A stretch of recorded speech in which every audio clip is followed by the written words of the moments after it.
Have you had a champagne mango? If not, you have to get one. Go today. I promise you they're amazing.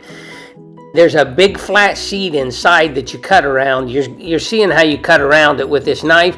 And then what I do is I cut toward the skin, but I don't cut through the skin and flip it inside out. This is a lot of fun for a kid to eat it this way. So you put it on their breakfast plate in the morning. Or you can just peel it and slice it. These mangoes are unbelievable, and they taste different at different ripenesses. So when you go buy one that's real firm, and then buy one that's a little bit softer. The one that's real firm will have a little bit of a tartness to it, and the other one will be very sweet. They are amazing. You can use them in pastries, in all different desserts. Or you can just slice them and eat them like this raw, which is to me the best. Let me know what you think about it. Have a great week and enjoy.